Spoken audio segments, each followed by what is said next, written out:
വിശുദ്ധ മത്തായി എഴുതിയ സുവിശേഷം അധ്യായം 6 വാക്യങ്ങൾ 5 മുതൽ 8 വരെ. രഹസ്യത്തിൽ പ്രാർത്ഥിക്കുവിൻ. നിങ്ങൾ പ്രാർത്ഥിക്കുമ്പോൾ കപടനാട്യക്കാരെ പോലെ ആകരുത്.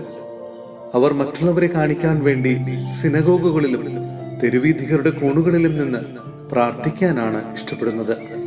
സത്യമായി ഞാൻ നിങ്ങളോട് പറയുന്നു, അവർക്ക് പ്രതിഫലം ലഭിച്ചു കഴിഞ്ഞു.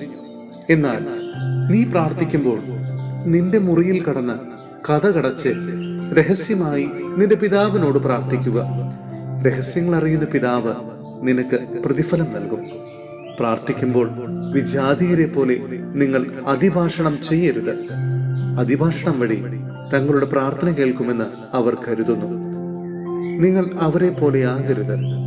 നിങ്ങൾ ചോദിക്കുന്നതിന് മുമ്പ് തന്നെ നിങ്ങളുടെ ആവശ്യം നിങ്ങളുടെ പിതാവ് അറിയുന്നു. സഹോദരരെ, വിശുദ്ധ പൗലോസ് ശ്ലീഹ റോമായിലെ സഭയ്ക്ക് എഴുതിയ ലേഖനം അധ്യായം 2 വാക്യങ്ങൾ 12 മുതൽ 24 വരെ. രക്ഷ നിയമം വഴിയല്ല. നിയമബദ്ധരല്ലാതിരിക്കെ പാപം ചെയ്തവരെല്ലാം നിയമം കൂടാതെ നശിക്കും. നിയമബദ്ധരായിരിക്കെ പാപം ചെയ്തവർ നിയമാനുസൃതം വിധിക്കപ്പെടും.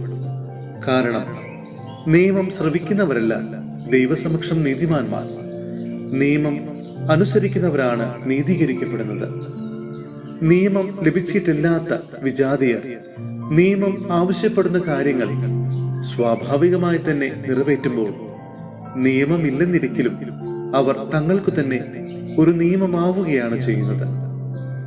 നിയമത്തിന്റെ അനുശാസനം തങ്ങളുടെ ഹൃദയങ്ങളിൽ എഴുതപ്പെട്ടിരിക്കുന്നുവെന്ന് അവർ സ്പഷ്ടമാക്കുന്നു. അവരുടെ മനസാക്ഷി അതിന് സാക്ഷ്യം നൽകുന്നു.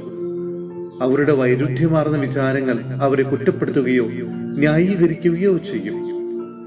ഞാൻ പ്രസംഗിക്കുന്ന സുവിശേഷമനുസരിച്ച് ദൈവം യേശു ക്രിസ്തു വഴി മനുഷ്യരുടെ രഹസ്യങ്ങൾ വിധിക്കുന്ന ദിവസം ഇത് വെളിവാകും. നീ യഹൂദനെന്ന് വിളിക്കപ്പെടുന്നു, നിയമത്തിൽ ആശ്രയിക്കുന്നു, ദൈവത്തിൽ അഭിമാനം കൊള്ളുന്നു. നീ നിയമം പഠിച്ചിട്ടുള്ളതിനാൽ ദൈവഹിതം അറിയുകയും ശ്രേഷ്ഠമായതിനെ അംഗീകരിക്കുകയും ചെയ്യുന്നു. ജ്ഞാനത്തിന്റെയും സത്യത്തിന്റെയും മൂർത്തരൂപം നിയമത്തിൽ നിനക്ക് ലഭിച്ചിരിക്കുന്നത് കൊണ്ട് നീ അന്ധന്മാർക്ക് വഴികാട്ടിയും ഇരുട്ടിലിരിക്കുന്നവർക്ക് വെളിച്ചവും അജ്ഞർക്ക് ഉപദേഷ്ടാവും കുട്ടികൾക്ക് അധ്യാപകനുമാണെന്ന് നിനക്കുറപ്പുണ്ടെങ്കിൽ മറ്റുള്ളവരെ പഠിപ്പിക്കുന്ന നീ നിന്നെ തന്നെ പഠിപ്പിക്കാത്തതെന്ത്? മോഷ്ടിക്കരുത് എന്ന് പ്രസംഗിക്കുന്ന നീ മോഷ്ടിക്കുന്നുവോ? വ്യഭിചാരം ചെയ്യരുതെന്ന് പറയുന്ന നീ വ്യഭിചാരം ചെയ്യുന്നുവോ? വിഗ്രഹങ്ങളെ വെറുക്കുന്ന നീ ദേവാലയം കവർച്ച ചെയ്യുന്നുവോ? നിയമത്തിൽ അഭിമാനിക്കുന്ന നീ നിയമം ലംഘിച്ച് ദൈവത്തെ അവമാനിക്കുന്നുവോ?